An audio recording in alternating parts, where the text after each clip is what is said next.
सन 1526 पानीपत का मैदान। इतिहास के पन्नों में ये तारीख एक बहुत बड़े मोड़ के तौर पर दर्ज है। जी बिल्कुल। इसने हिंदुस्तान की कहानी हमेशा के लिए बदल दी। हाँ, यहीं पर मध्य एशिया से आए बाबर और दिल्ली सल्तनत के सुल्तान इब्राहिम लोदी की सेनाएं आमने सामने थीं। और आज हम जिन स्रोतों को देख रहे हैं, पानीपत का प्रथम युद्ध, एक ऐतिहासिक मोड़, वो इसी पर रोशनी डालते हैं। हमारी कोशिश यही रहेगी कि हम समझें कि ये सिर्फ एक लड़ाई, मतलब लड़ाई तो थी ही, पर उससे बढ़कर क्या था। सही कहा।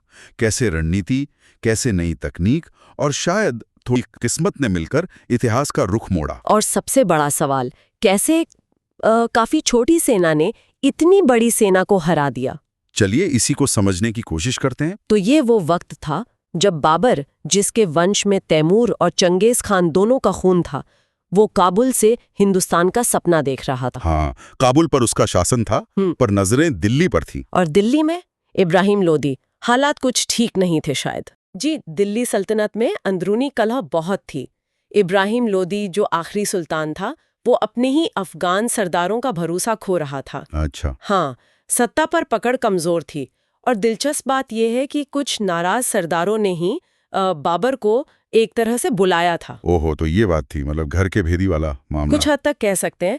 तो एक तरफ बाबर की महत्वाकांक्षा और दूसरी तरफ लोदी की सल्तनत में ये दरारें। तो मंच तैयार था, लेकिन जब सेनाएं आमने सामने आईं, वो संख्याओं वाला फर्क तो जबरदस्त आया। अरे जमीन आसमान का फर्क समझिए। बाबर के पास मुश्किल से शायद 15,000 सैनिक होंगे और 20-24 तोपें। 15,000? और लोदी के पास कहते हैं 1 लाख से ज्यादा सैनिक थे और करीब 1000 जंगी हाथी। 1 लाख और 1000 हाथी? तब तो कोई भी कहेगा कि बाबर का जीतना नामुमकिन था। कागज पर तो बिल्कुल नामुमकिन लगता था। फिर ये हुआ कैसे? मतलब सिर्फ तोपों से तो इतनी बड़ी सेना नहीं हार सकती, कुछ और भी तो होगा। हाँ, तोपें तो थी ही, और वो भी बारूद वाली, जो उस वक्त भारत में नहीं थी।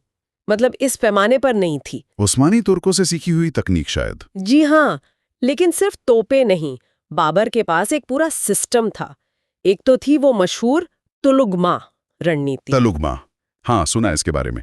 किनारों से हमला। हाँ, मतलब सेना के दाएं और बाएं हिस्सों को तेजी से घुमाकर दुश्मन को साइड से और पीछे से घेर लेना, ताकि भगदड़ मचे। अच्छा, ये काफी चालाकी बड़ा था। और फिर वो अराबा वाली रणनीति भी थी। बैलगाड़ियां? हाँ, गाड़ियां जिन्हें बांध देते थे। बिल्कुल, बैलगाड़ियों की कतारें जिन्हें चमड़े की रस्सियों से मजबूती से बांध दिया जाता था, उनके बीच जगह छोड़ी जाती थी। तो ये एक तरह की चलती फिरती दीवार बन गई। सही समझे। तोपें और बंदूकची इन गाड़ियों की आड़ लेकर फायर करते थे।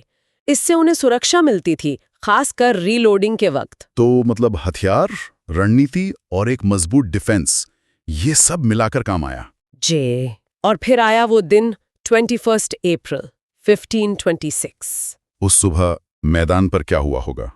बाबर ने अपनी सेना जमाई, केंद्र में तोपें और बंदूकची अराबा के पीछे, और किनारों पर तेज घुड़सवार दस्ते तुलुगमा के लिए तैयार।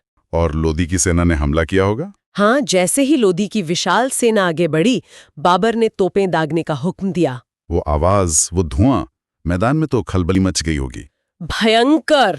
लोदी की सेना और खासकर वो हजारों हाथी इस शोर और मार से बुरी तरह घबरा गए। हाथी तो डरते हैं तेज आवाज से। बिल्कुल, वो बिदक कर अपनी ही सेना को कुचलने लगे। ओह। और इसी अफरा तफरी के बीच बाबर के घुड़सवारों ने किनारों से वो तुलगुमा वाला दाव चला। मतलब दोनों तरफ से घेराबंदी? जी, दोनों तरफ से और फिर पीछे से भी। लोदी की सेना पूरी तरह फंस गई। और नतीजा? कुछ ही घंटों में वो विशाल सेना बिखर गई, तालमेल खत्म, भगदड़। और इब्राहिम लोदी? वो आखिर तक लड़ा, लेकिन युद्ध के मैदान में ही मारा गया। राजाना, ये तो सल्तनत के लिए बहुत बड़ा झटका था। निश्चित रूप से ये लोदी वंश का और दिल्ली सल्तनत का अंत था। और बाबर विजेता बनकर दिल्ली में दाखिल हुआ। जी हाँ, और इसी के साथ हिंदुस्तान में मुगल साम्राज्य की नींव पड़ी। एक ऐसा साम्राज्य जिसने अगले 300 सालों तक इस उपमहाद्वीप पर राज किया। तो ये लड़ाई सिर्फ सत्ता का हस्तांतरण नहीं थी। नहीं, उससे कहीं ज्यादा थी। ये युद्ध की तकनीक में एक बड़े बदलाव का प्रतीक थी, है ना? बिल्कुल। बारूद का इतना प्रभावी इस्तेमाल भारत में पहली बार देखा गया। इसने साबित किया कि सिर्फ संख्या ही सब कुछ नहीं होती है।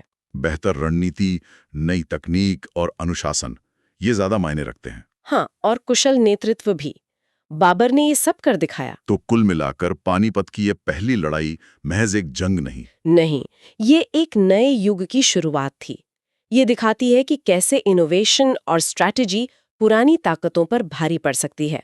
और कैसे एक व्यक्ति का सपना, उसकी दूरदर्शिता पूरे क्षेत्र की किस्मत बदल सकती है। जी। ये हमें सोचने पर मजबूर करता है कि इतिहास में जो बड़े बदलाव आते हैं उनके पीछे असल में क्या ज्यादा जरूरी होता है। क्या क्या वो विशाल संसाधन है या फिर एक नया क्रांतिकारी विचार